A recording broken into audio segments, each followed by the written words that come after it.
Quem está passando por tempestade, se coloque de pé.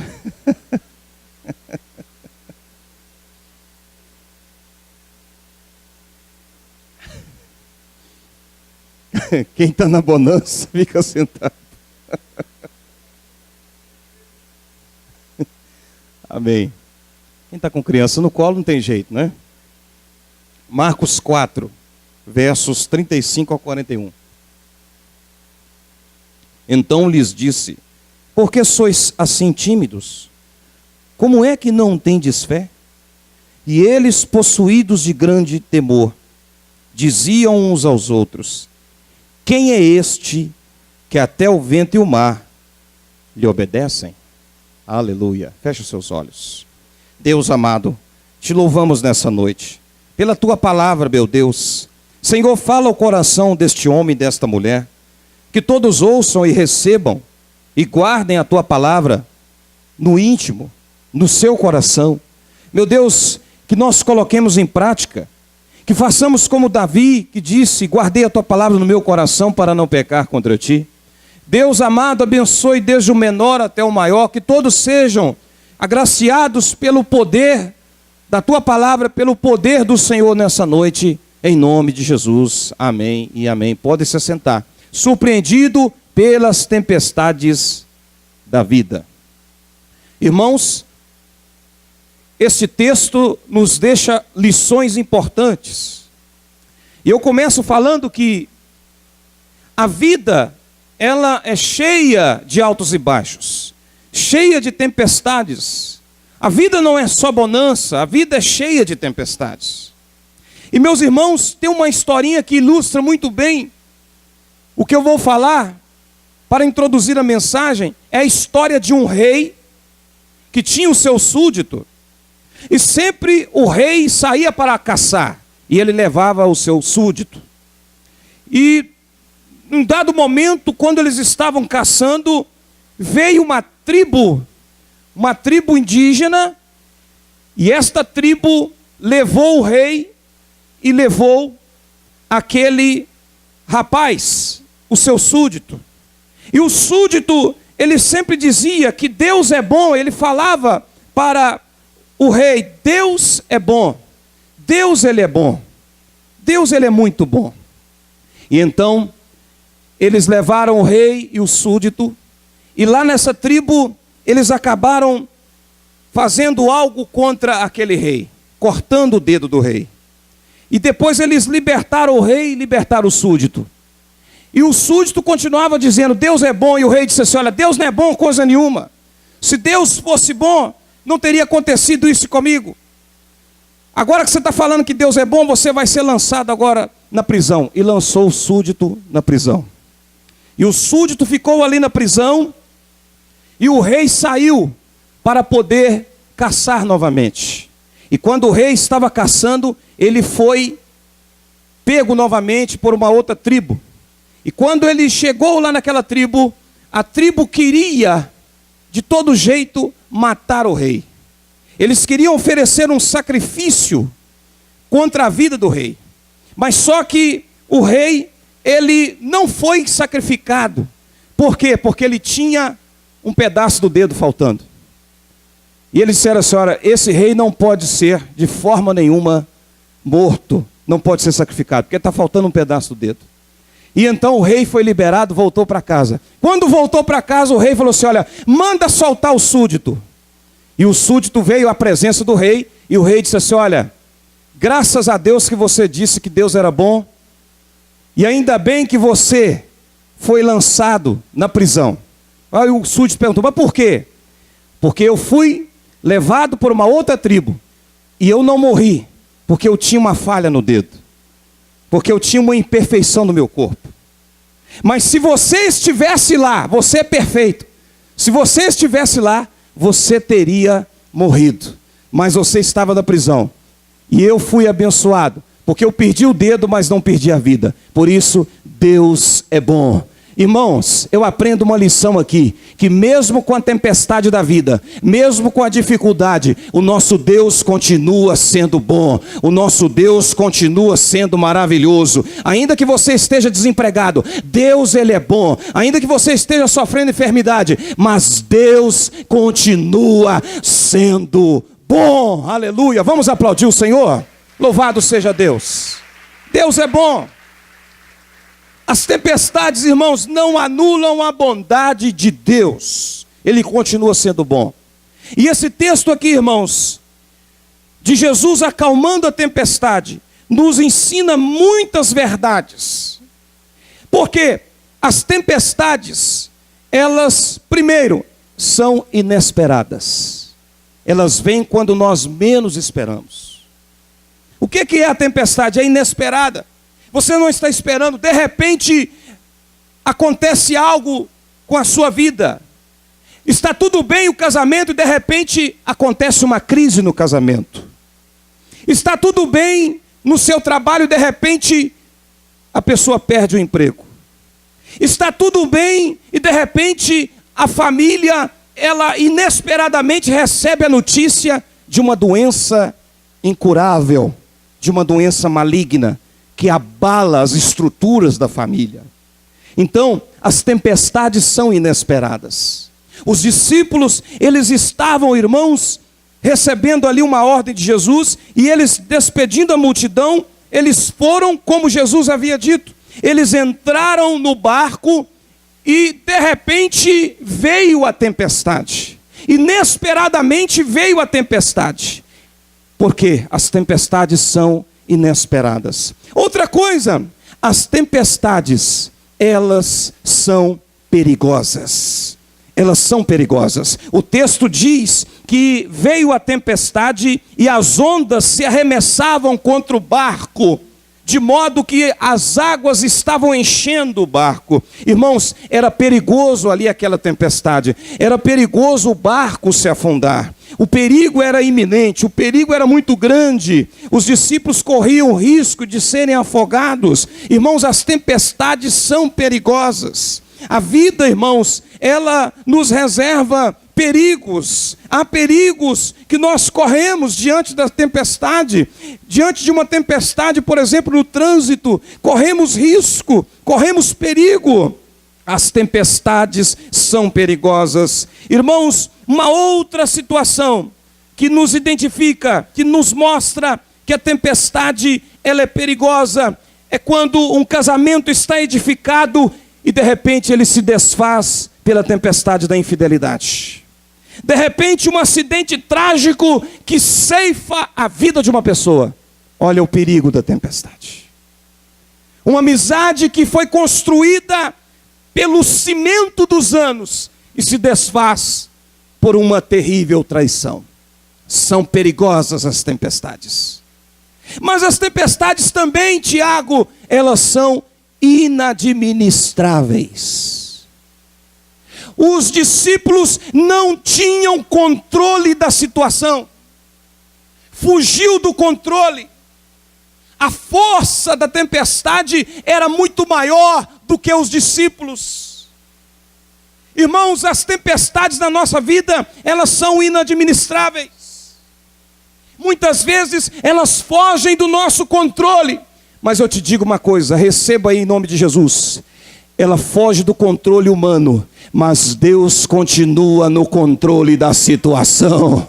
Deus está no controle da tua vida. Você que está passando pela tempestade, pelo mais grande temporal, Deus está no controle da situação, aleluia. Deus está no controle. As tempestades são inadministráveis, mas Deus está controlando todas as coisas. Você crê num Deus soberano que controla todas as coisas? Às vezes, irmãos, as coisas fogem do seu controle. Você vê que a sua finança está perdendo o controle. Você vê que os seus filhos estão perdendo o controle. Você vê que a sua casa está perdendo o controle. E você começa a se desesperar. São as tempestades. Lá no seu trabalho, começa a perder o controle. São tantas perseguições, são tantas coisas que vêm contra você, são tantas mazelas que vêm contra a sua vida, e você começa a sentir que perdeu o controle da situação. Muitos pais de família sentem que perdeu o controle da situação. Muitas mães de família sentem que perderam o controle da situação.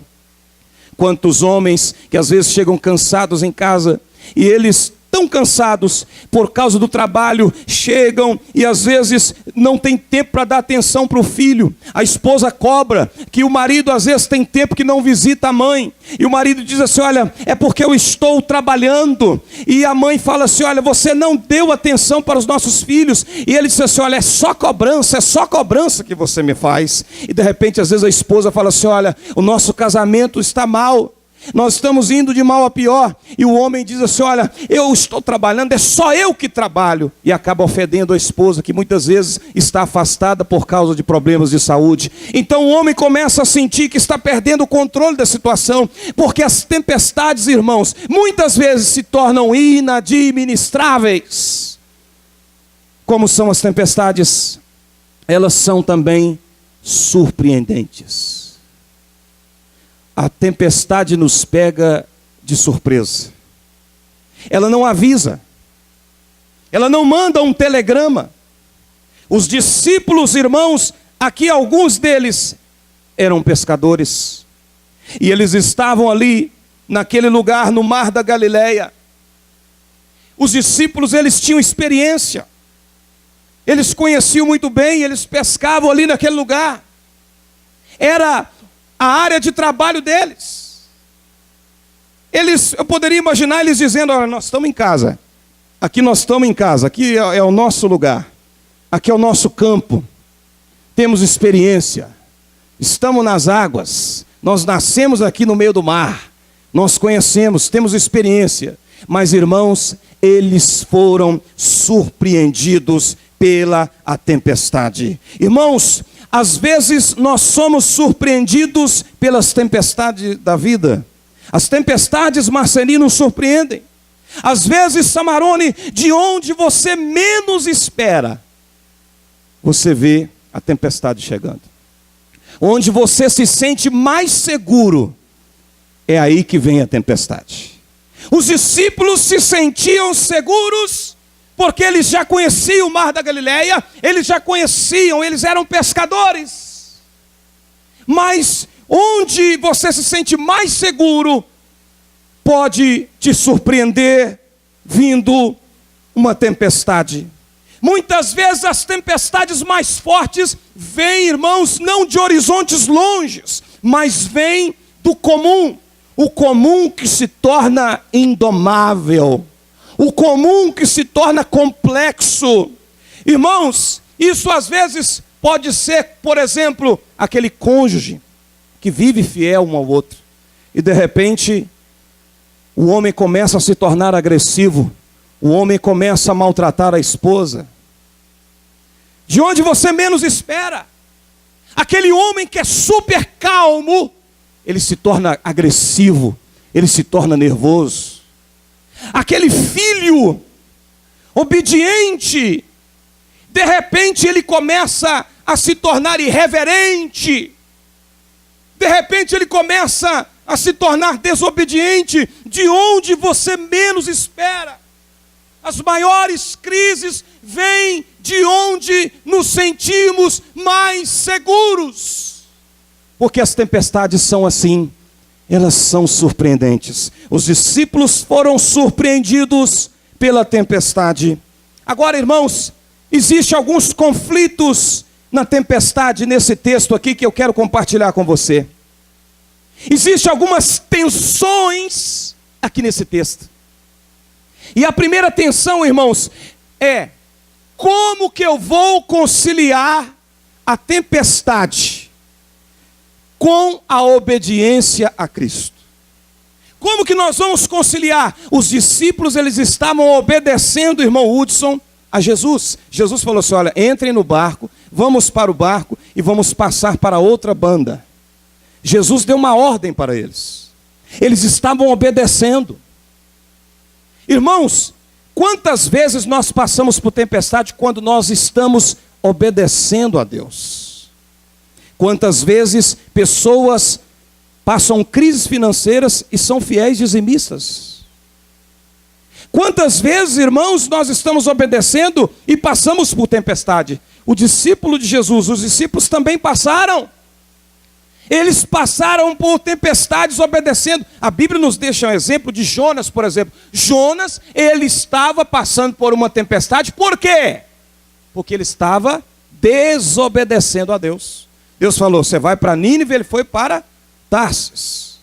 Ele desceu, e a Bíblia fala que ele desceu para Jope, ele desceu para o barco, ele desceu para a parte mais baixa do barco, e depois ele desceu para dentro da água. Ele foi só descendo, só descendo. Ele estava desobedecendo. Uma coisa é você passar por tempestade em desobediência. Agora, outra coisa é você passar por tempestade quando você está obedecendo.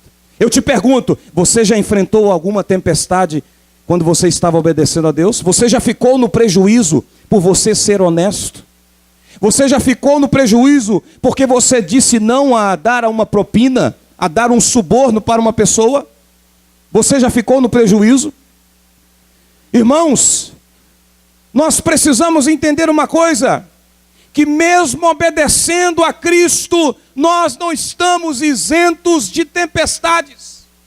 Você pode ser um fiel dizimista e passar por crise financeira. Você pode ser uma pessoa que ora todo dia e enfrentar problemas lá na sua casa. Você pode, irmão, ser uma pessoa que consagra a tua vida, que jejuma, e mesmo assim, irmão, sofrer injustiças.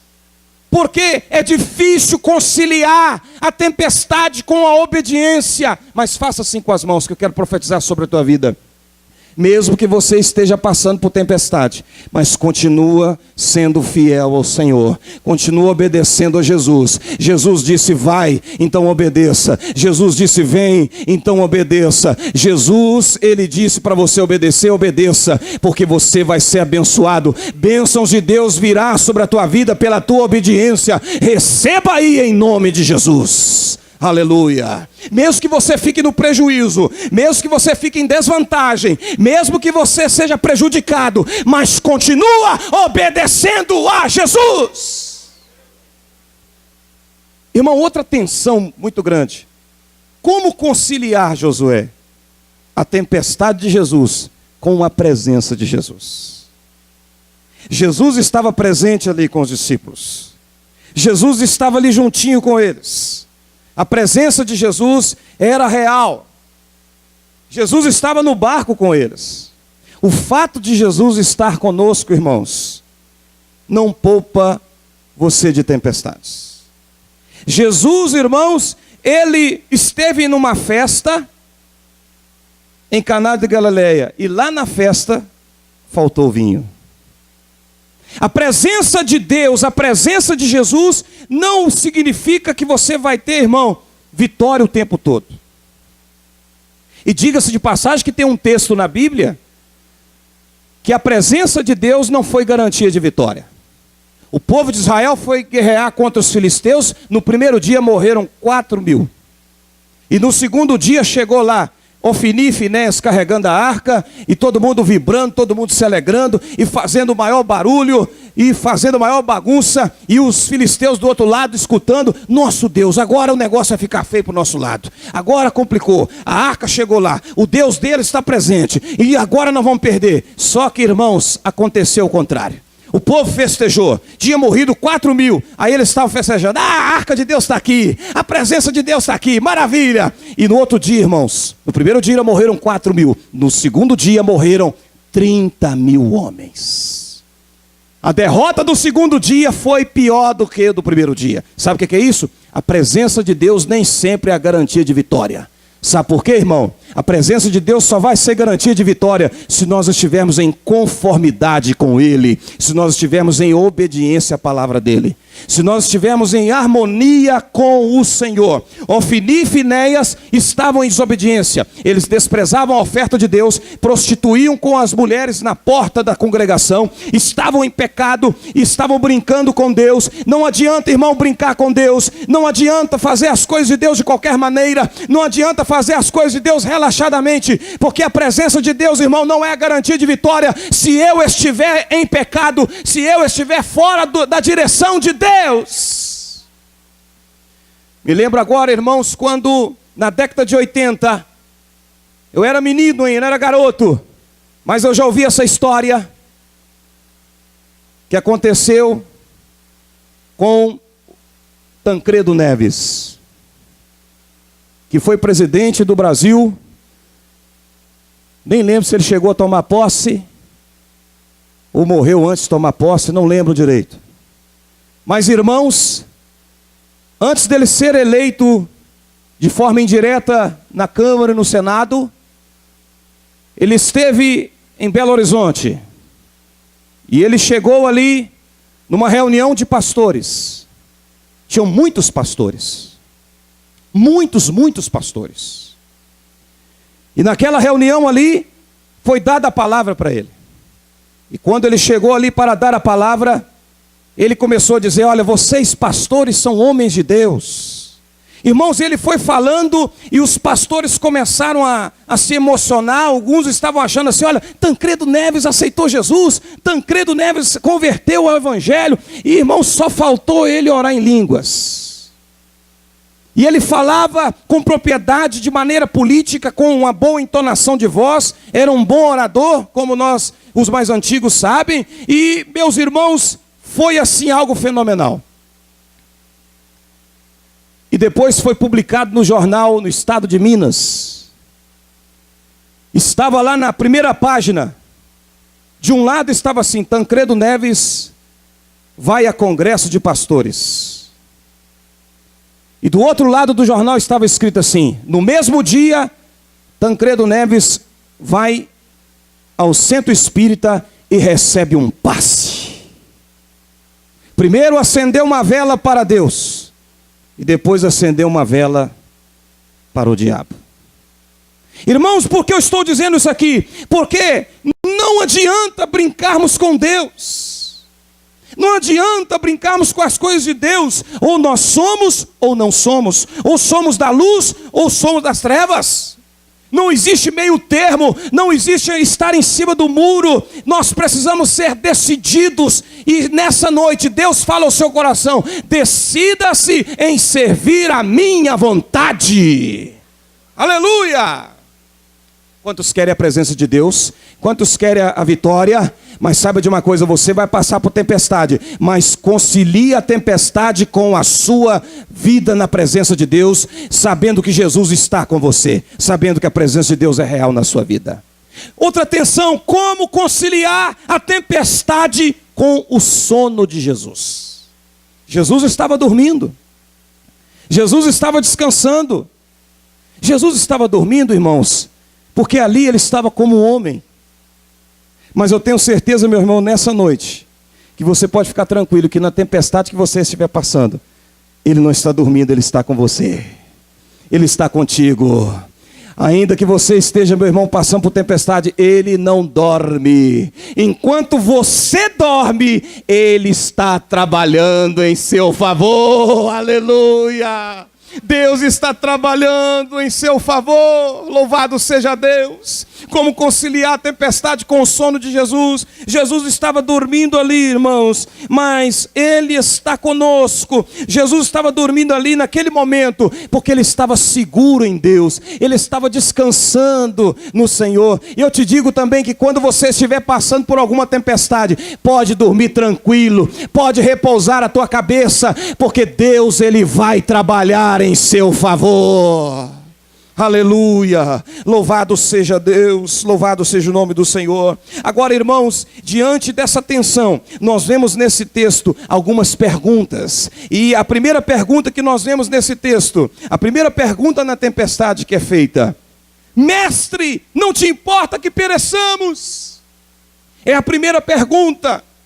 Irmãos, essa frase que eles disseram foi um grito, foi um clamor: mestre, não se te dá que pereçamos. Irmãos, esse grito, ele revela, primeira coisa, revela medo. Esse grito revelou o medo dos discípulos. Eles estavam com medo naquele momento. Eles estavam com medo. Às vezes, irmãos, as pessoas, elas abrem a boca. É muito mais fácil, muitas vezes, ter medo e reclamar de Deus do que depositar as ansiedades aos pés de Jesus. Eu quero dizer para você que quando você estiver diante de uma tempestade, não tenha medo, confia no Senhor. A Bíblia diz, irmãos, lá em 1 Pedro, no capítulo 5, verso 7, diz assim, olha: lançando sobre ele todas as vossas ansiedades, porque ele tem cuidado de vós. Deus está cuidando de você. Os discípulos tiveram medo naquele momento. Aquele grito, essa pergunta também revela alguma fé. Se aqueles discípulos não tivessem fé, eles não teriam clamado a Jesus. Alguma fé eles tinham, mas era uma fé pequena. Aquele grito também revelou uma fé deficiente. Porque, irmãos, quem tem uma fé madura diante de Deus, ele não entra em desespero. Quem tem uma fé madura diante de Deus, ele não entra em conflito na sua alma, porque ele sabe que Deus está no controle da situação. Você crê que Deus está no controle? O Senhor está no controle do teu casamento. Ele está no controle da sua vida financeira. Ele está no controle, irmãos, da sua vida espiritual. Não tenha medo, confia no Senhor. Tenha uma fé madura em Deus. Aquele grito trouxe uma fé deformada, uma fé deficiente. Eles estavam ali amedrontados, eles estavam ali assustados. E Jesus então foi e se despertou e repreendeu o vento. Ele foi ali e repreendeu aquele vento, repreendeu aquela tempestade. Irmãos, e Jesus está aqui nessa noite para repreender toda tempestade contra a sua vida. Toda tempestade que se levantar contra você vai cair em nome de Jesus, vai cessar, porque Jesus está aqui nessa noite. Aleluia. A segunda pergunta: por que sois tímidos? Os discípulos, irmãos, eles tiveram medo, e a atitude deles não revelou fé, revelou medo, revelou covardia. Eles tiveram medo. Eles deveriam ter fé e não medo. Por que eles deveriam ter fé e não medo? Por duas razões. Primeiro, por causa das promessas de Jesus. Nós não precisamos ter medo, porque quando Jesus promete, Ele cumpre a sua palavra. O que Ele fala, Ele cumpre. Jesus, Ele não mente. Jesus não é homem para que minta, nem filho do homem para que se arrependa. O que Ele prometeu, Ele vai cumprir.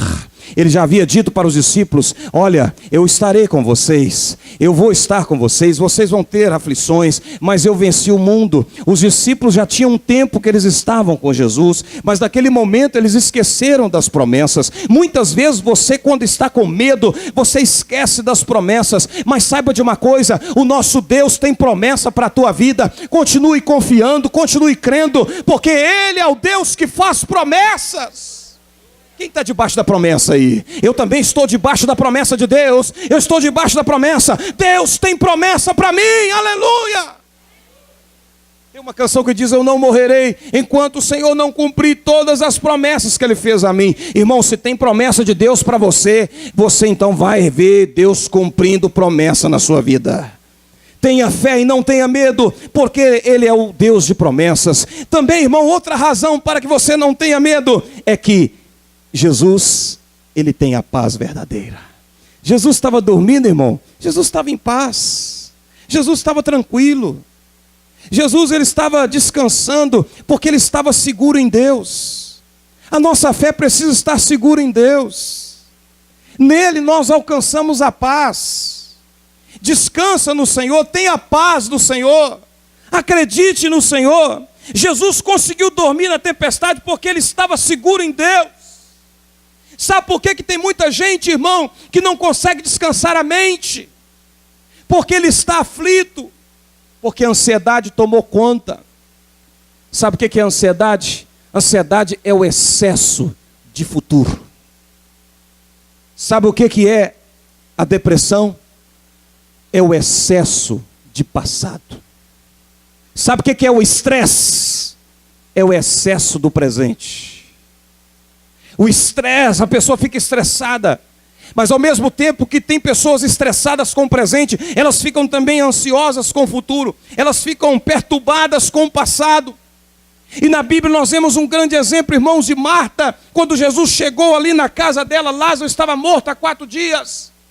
Marta, então ela chega para Jesus e ela fala assim: Senhor, se o Senhor estivesse aqui, o meu irmão não teria morrido. Conjugou o verbo no passado. E Jesus disse assim: olha, o teu irmão, ele há de ressurgir, ele vai ressuscitar. Então ela disse assim: olha, eu sei que ele vai ressuscitar no último dia. Conjugou o verbo no futuro. Marta conjuga o verbo no passado e conjuga o verbo no futuro, mas Jesus dá uma resposta para ela. Jesus disse assim: olha, Marta, eu não fui, eu não serei, eu sou a ressurreição e a vida. O Deus que nós servimos opera hoje. O Deus que nós servimos é o Deus que faz hoje na tua vida. Aplauda a Ele, glorifica a Ele, aleluia, exalta o nome dEle.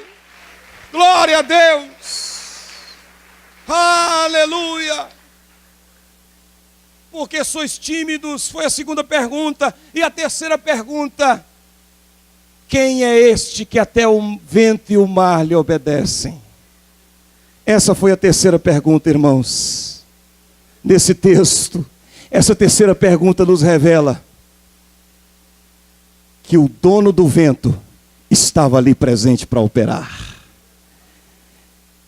Essa terceira pergunta revela, irmãos, que o dono da tempestade, o que para a tempestade, estava ali presente. Irmãos, os discípulos antes estavam com medo da natureza, agora eles estão reverenciando o Senhor da natureza.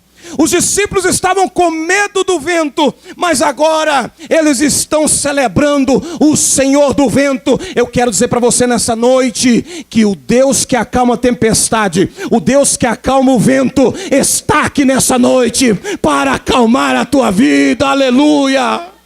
O Deus que você serve está aqui para te acalmar, aleluia, louvado seja o nome do Senhor. Os discípulos se acalmaram como um menino se acalma diante da autoridade do seu pai. Eu lembro uma vez que Samuel estava chorando, pequenininho, estava chorando lá no berço, e estava escuro, e eu falei assim: calma meu filho, o papai está aqui. Ele escutou a voz do papai e parou de chorar. E assim somos nós diante do nosso Deus.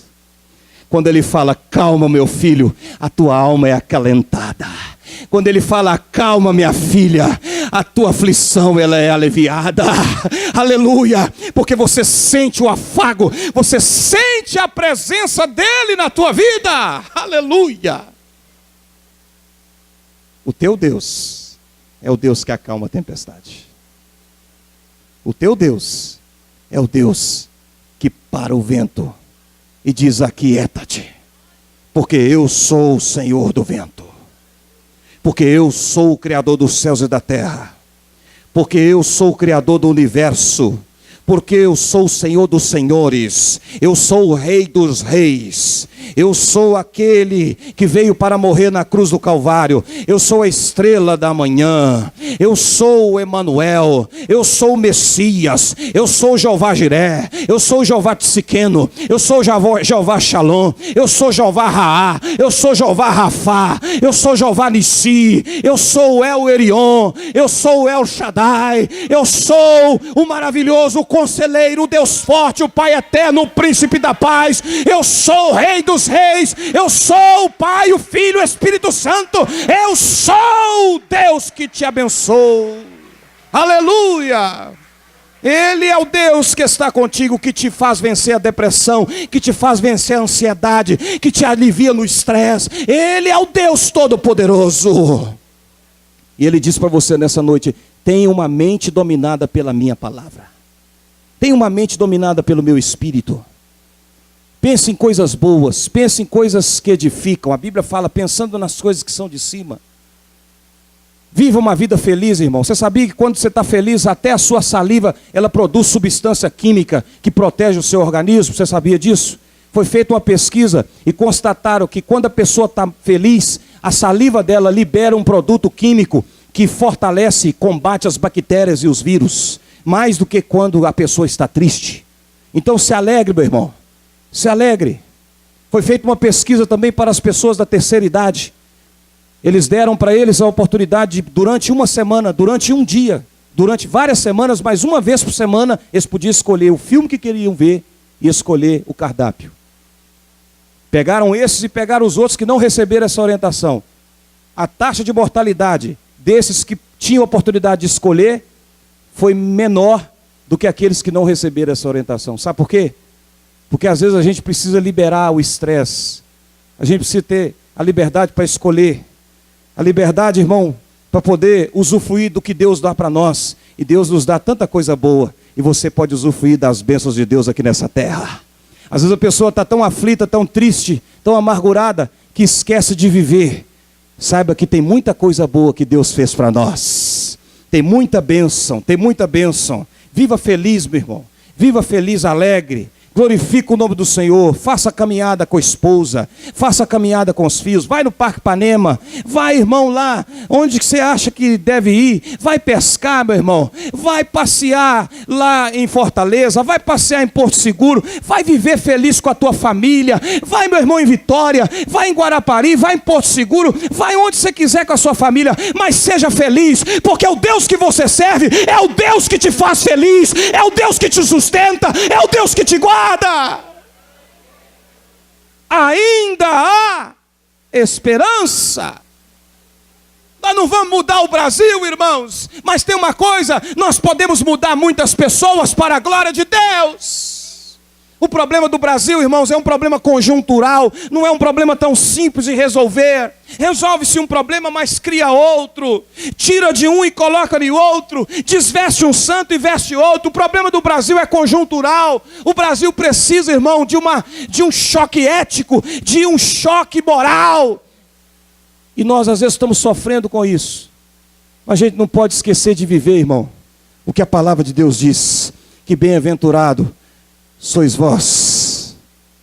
Nós somos felizes. A Bíblia fala tanto de bem-aventurado. Bem-aventurado o varão que não anda segundo o conselho do ímpio. Bem-aventurado sois vós quando vos perseguirem. Bem-aventurado os pobres de espírito. Bem-aventurados os pacificadores. Bem-aventurados os misericordiosos. Bem-aventurados os limpos de coração. É tanta bênção, é tanta vitória. Mesmo na tempestade nós somos felizes. Se coloque de pé.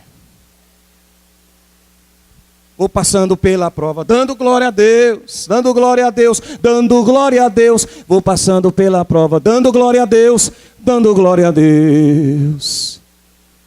Mesmo que eu esteja com saldo vermelho, mas eu dou glória a Deus, eu dou glória a Deus, eu dou glória a Deus. Mesmo que está faltando gasolina, eu dou glória a Deus, eu dou glória a Deus. Mesmo que está faltando gás de cozinha, eu dou glória a Deus, eu dou glória a Deus, eu dou glória a Deus. Vamos lá? Mesmo passando pela prova, vou dando glória a Deus, dando glória a Deus. Aleluia! Vamos dar glória a Deus. Dar glória a Deus, vamos viver felizes. Marido ama a sua esposa, marido. Os maridos aí, dá um abraço na esposa aí, dá um abraço e um beijo nela aí. Aleluia. Esposa, ama o teu marido, minha filha. Esse é o que Deus te deu. Abençoa os teus filhos. Abençoa a sua família. Porque família é bênção de Deus. Aleluia. Graças a Deus. Louvado seja o nome do Senhor Jesus.